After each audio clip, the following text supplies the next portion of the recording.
Hello दोस्तों, exam preparation YouTube channel पे आपका स्वागत है। आज हम बात करेंगे राजस्थान जीके के बारे में। राजस्थान जीके के अंदर सबसे पहले हम पढ़ेंगे राजस्थान की हिस्ट्री और राजस्थान की जियोग्राफी। हिस्ट्री फिनिक्स होने के बाद में हम राजस्थान की जियोग्राफी स्टार्ट करेंगे। तो आज हम पढ़ेंगे राजस्थान की हिस्ट्री, हिस्ट्री ऑफ राजस्थान।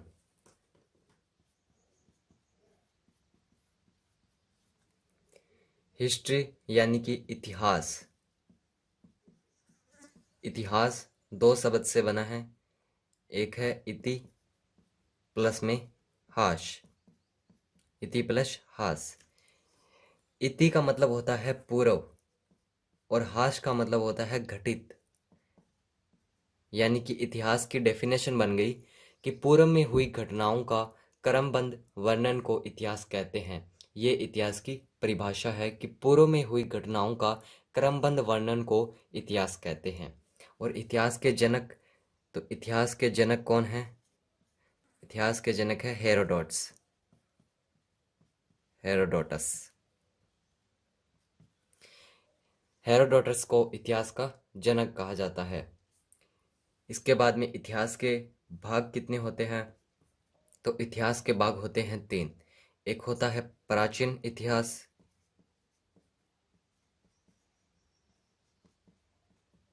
एक होता है मध्यकालीन इतिहास,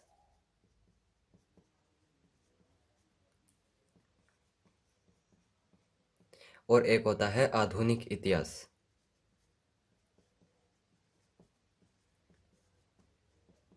तो इतिहास के तीन पार्ट होते हैं, एक होता है प्राचीन इतिहास, एक होता है मध्यकालीन इतिहास, और एक होता है आधुनिक इतिहास।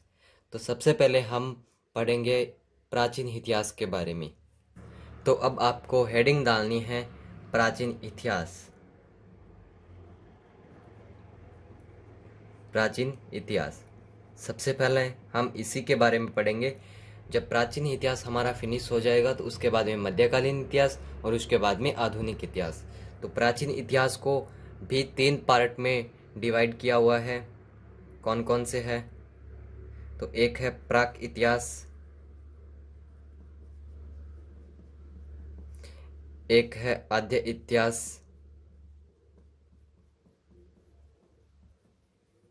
और एक है ऐतिहासिक काल।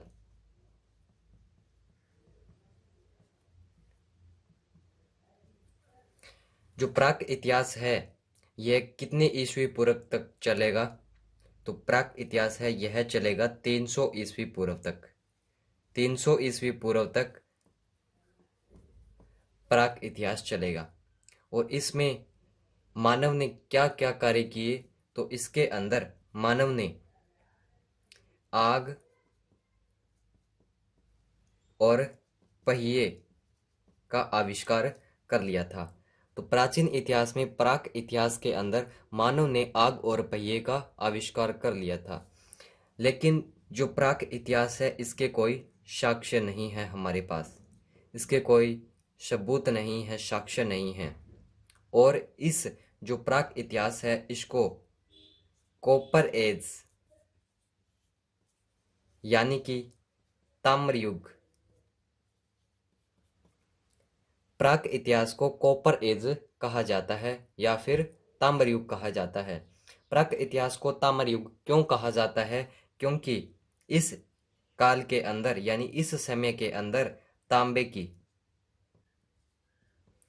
की खोज हुई थी। तो तांबे की खोज कब हुई थी? तो वो थी प्राक इतिहास के अंदर तांबे की खोज हुई थी, जो कि 300 ईस्वी पूर्व तक चलेगा।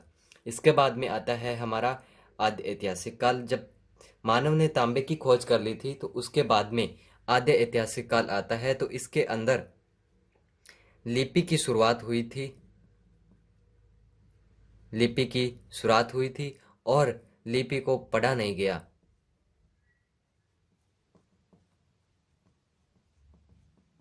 इस काल के अंदर सिर्फ लिपि की शुरुआत हुई थी, लेकिन लिपि को पढ़ा नहीं गया, यानी कि उसकी जो भाषा थी उसको पढ़ा नहीं गया। इसके बाद में यह जो सभ्यता है वो कब से कब तक मानी जाती है? तो यह सभ्यता 2500 बीसी से लेके 1750 बीसी से, तो यह सभ्यता 2500 बीसी से 1750 बीसी तक मानी जाती है।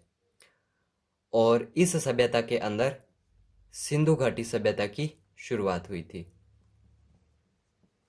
सिंधु घाटी सभ्यता की शुरुआत हुई थी।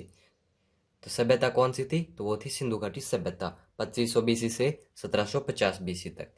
इसके बाद में इसके अंदर कांस्य का निर्माण हुआ था। कांस्य यानी कि तांबा, जो प्राक इतिहास के अंदर हमने पढ़ा था, तांबा प्लस में टिन, तांबा और टिन को मिला दिया तो कांस्य बन गया।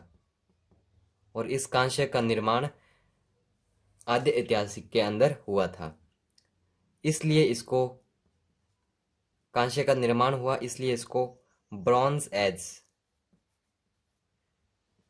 यानी कि कांस्य युग कहा जाता है। और बाद में वैदिक सभ्यता की शुरुआत हुई। कब से कब तक? 1500 बीसी से लेके 600 बीसी तक वैदिक सभ्यता की शुरुआत हुई थी।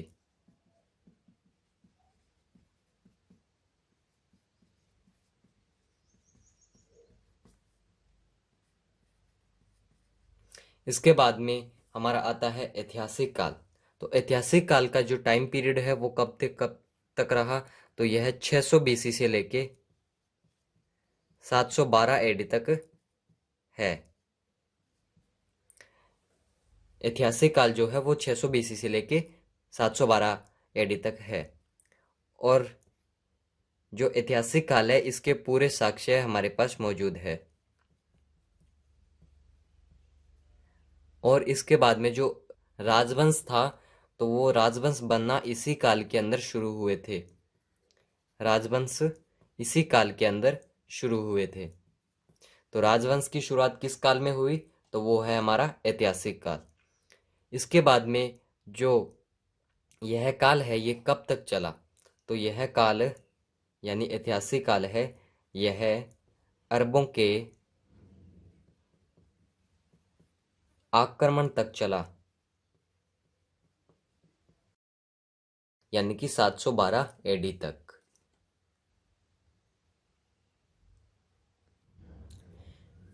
तो प्राचीन इतिहास के बारे में हमने जो जानकारी थी वो जान ली है। और इसके बाद में आता है हमारा मध्यकालीन इतिहास।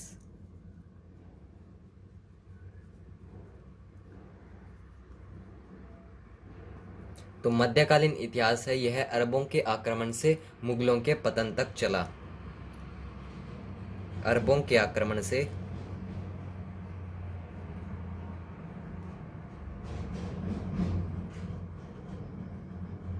मुगलों के पतन तक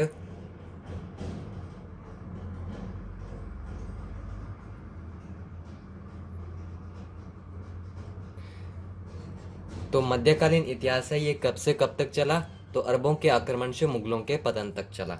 इसके बाद में अगला हमारा आता है वो है आधुनिक इतिहास। ये कब से कब तक चला? तो आधुनिक इतिहास है, यह मुगलों के पतन से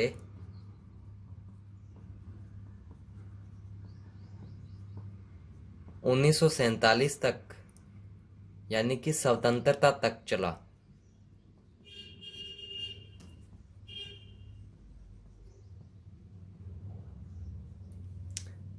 आधुनिक इतिहास मुगलों के पतन से 1947 यानी कि स्वतंत्रता तक चला। और 1947 के बाद में इतिहास को, जो 1947 का इतिहास है, 1947 के बाद में जो इतिहास है यानी कि 1947 तक का इतिहास है वो है आधुनिक इतिहास। और 1947 के बाद का इतिहास है, जो कि स्वतंत्रता के बाद का इतिहास है, उसको हम कहते हैं समकालीन इतिहास।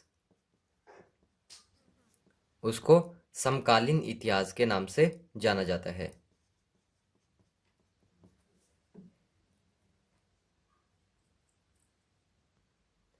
तो इस प्रकार हमने प्राचीन इतिहास, मध्यकालीन इतिहास और आधुनिक इतिहास के टाइम पीरियड को जान लिया है। तो आज हम जो हमारा टॉपिक शुरुआत करेंगे, तो वो हमारे जो टॉपिक है वो है सभ्यता। आज हम राजस्थान की जो सभ्यताएं हैं उनके बारे में पढ़ेंगे। सबसे पहला टॉपिक हमारा सभ्यता ही रहेगा।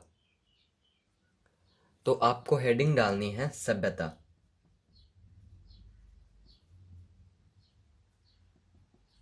सभ्यता, राजस्थान की सभ्यताओं के बारे में हम पढ़ेंगे। तो सभ्यता क्या होती है, सभ्यता की डेफिनेशन क्या होती है। तो सभ्यता किसे कहते हैं, तो लोगों के रहन सहन, लोगों के रहन सहन या फिर सामाजिक जीवन,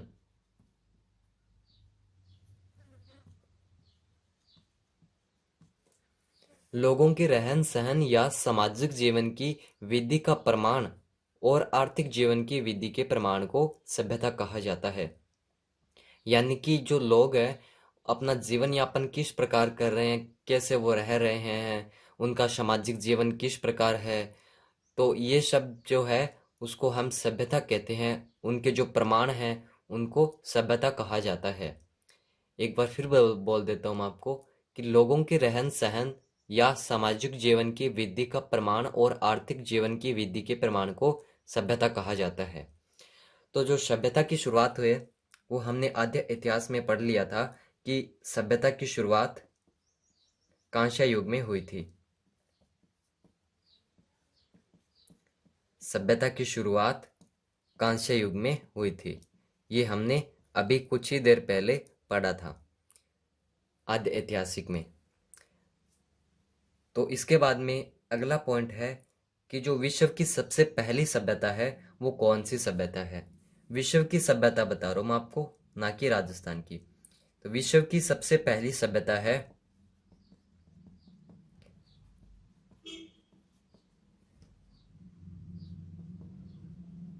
वो सभ्यता है मेसोपोटामिया की सभ्यता।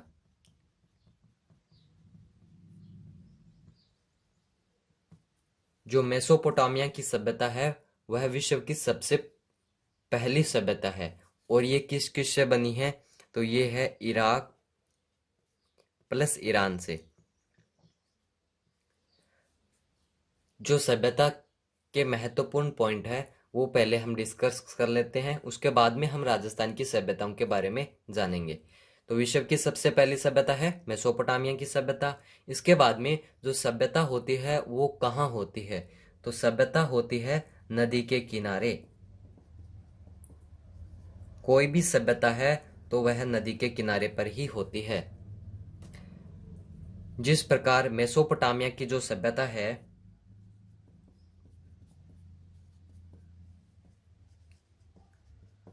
यह दजला प्लस फरात नदी के ऊपर है या फिर किनारे पे है। मेसोपोटामिया की सभ्यता दजला और फरात नदी के किनारे पे थी।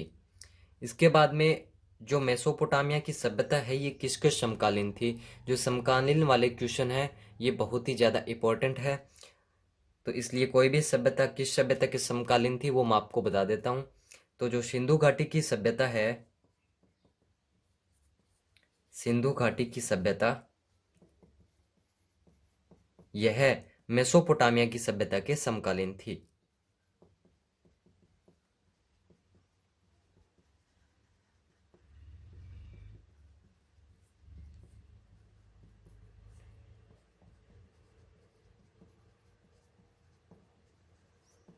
बस यहाँ से इम्पोर्टेंट क्वेश्चन बनता है कि सिंधु घाटी सभ्यता किस सभ्यता के समकालीन थी, तो वो इसका आंसर होगा हमारा मेसोपोटामिया की सभ्यता के समकालीन थी। तो इस प्रकार सभ्यता से रिलेटेड जितने भी पॉइंट थे जो कि इम्पोर्टेंट थे वो मैंने आपको बता दिए हैं। अब हम बात करेंगे सिंधु घाटी सभ्यता के बारे में, जो कि इसका रिलेशन है वो कि राजस्थान की एक सभ्यता है उसके समकालीन थी। इस कारण हम इसको थोड़ा सा पढ़ लेते हैं। सिंधु घाटी सभ्यता, सिंधु घाटी सभ्यता हेडिंग डालनी है आपको। जो सिंधु घाटी सभ्यता है इसमें 1826 के अंदर एक व्यक्ति थे चार्ल्स मेसन। चार्ल्स मेसन नाम के एक व्यक्ति थे। इन्होंने देखा कि यहाँ पे ईंटों का भंडार है, ईंटों का भंडार है। इन्होंने यहाँ पे देखा था। इसके बाद में 1853 से 56 1853 से 56 तक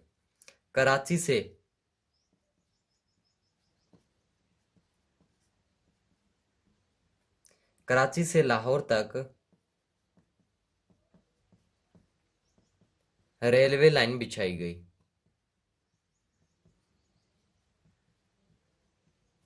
1853 से 56 तक कराची से लाहौर तक रेलवे लाइन बिछाई गई। और इसके बाद में 1921 के अंदर जॉन मार्सन नाम के एक व्यक्ति थे जो कि पुरातत्व सर्वेक्षण स्थान के अध्यक्ष थे। पुरातत्व सर्वेक्षण स्थान के अध्यक्ष थे।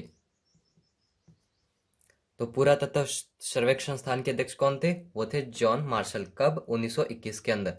और 1921 के अंदर ही दयाराम साहनी नाम के एक व्यक्ति थे। इन्होंने सिंधु घाटी सभ्यता की खोज की थी। सिंधु घाटी सभ्यता की खोज किसने की? दयाराम साहनी ने। कब की? 1921 में। और उस समय जो पुरातत्व सर्वेक्षण स्थान के अध्यक्ष थे वो थे जॉन मार्शल। और इन्होंने कहा कि दयाराम साहनी थे, इन्होंने कहा कि जो सिंधु घाटी सभ्यता है उसका नाम हड़प्पा सभ्यता भी हो सकता है। तो सिंधु घाटी सभ्यता का नाम हड़प्पा सभ्यता इन्होंने कहा था। इसलिए हड़प्पा सभ्यता और सिंधु घाटी सभ्यता एक ही है।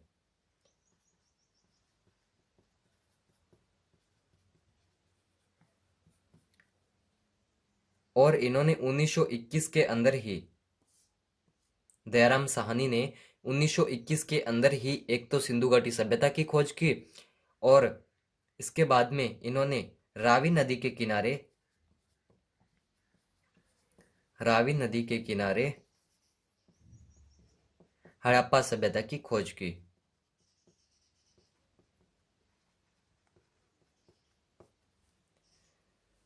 तो जब दयाराम साहनी ने 1921 में सिंधु घाटी सभ्यता की खोज की तो इसके बाद में इन्होंने हड़प्पा सभ्यता की खोज की और इन्होंने कहा कि सिंधु घाटी सभ्यता है वो हड़प्पा सभ्यता भी हो सकती है। इसलिए इन्होंने सिंधु घाटी सभ्यता का नाम हड़प्पा सभ्यता भी कह दिया। तो अब मैं आपको बताऊंगा कि सिंधु घाटी सभ्यता का विस्तार। तो सिंधु घाटी सभ्यता का विस्तार नॉर्थ में यानी उत्तर के अंदर कहाँ तक है? तो उत्तर में सिंधु घाटी सभ्यता मांडा तक फैली हुई है। मांडा कहाँ पे है? तो ये है जम्मू के अंदर। यानी उत्तर में सिंधु घाटी सभ्यता मांडा तक फैली है और दक्षिण के अंदर साउथ में फैली है ये नर्मदा घाटी तक।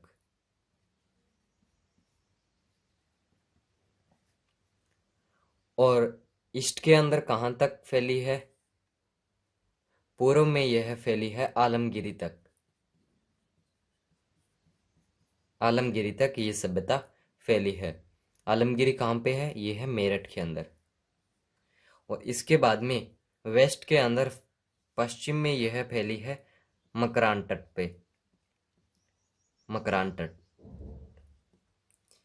तो सिंधु घाटी सभ्यता उत्तर में मांडा तक फैली है, दक्षिण में नर्मदा घाटी तक, ईस्ट में आलमगिरी तक और वेस्ट के अंदर मकरान तट तक ये फैली है। और ये जो सिंधु घाटी सभ्यता है इसकी आकृति त्रिभुजाकार मानी जाती है। यानी ये जो सभ्यता है वो त्रिभुज के आकार तक है, इसकी आकृति त्रिभुजाकार है। ये भी इम्पोर्टेंट प्रश्न बनता है।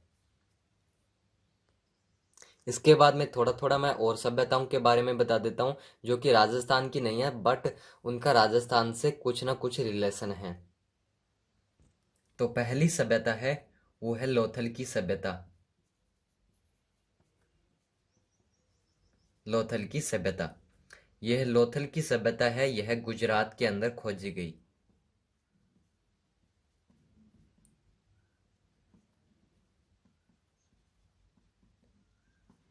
लोथल की सभ्यता, इसकी जो खोज है वो गुजरात के अंदर हुई थी। इसके बाद में आती है धोलावीरा की सभ्यता। धोलावीरा सभ्यता यह भी गुजरात के अंदर खोजी गई। इसके बाद में आती है हमारे कालीबंगा सभ्यता, जो कि राजस्थान के अंदर है, और यह भी राजस्थान के अंदर खोजी गई। और इसके बाद में एक है रेखागढ़ी और एक है बनावली। ये हरियाणा के अंदर खोजे गए। और इसके बाद में है एक रोपड़ सभ्यता। जो रोपड़ सभ्यता है यह पंजाब के अंदर खोजी गई। जो ये सभी सभ्यताएं हैं ये एक दूसरे के समकालीन मानी जाती है, इसलिए हमने पढ़ा। और जो कालीबंगा सभ्यता है ये वाली, जो राजस्थान के अंदर है अपने, तो कालीबंगा सभ्यता ये सिंधु घाटी सभ्यता की समकालीन मानी जाती है। तो प्रश्न सबसे पहले यही बनेगा कि कालीबंगा सभ्यता किसके समकालीन है, तो वो है सिंधु घाटी सभ्यता के समकालीन। तो आज की इस वीडियो के अंदर हमने राजस्थान इतिहास की शुरुआत की थी। उसमें हमने इतिहास के बारे में जो इम्पोर्टेंट तथ्य थे उनको हमने जान लिया। उसके बाद में हमने सभ्यता टॉपिक की शुरुआत की थी, और सभ्यताओं में हमने एक तो सिंधु घाटी सभ्यता के बारे में जान लिया और मेसोपोटामिया सभ्यता के बारे में भी जान लिया।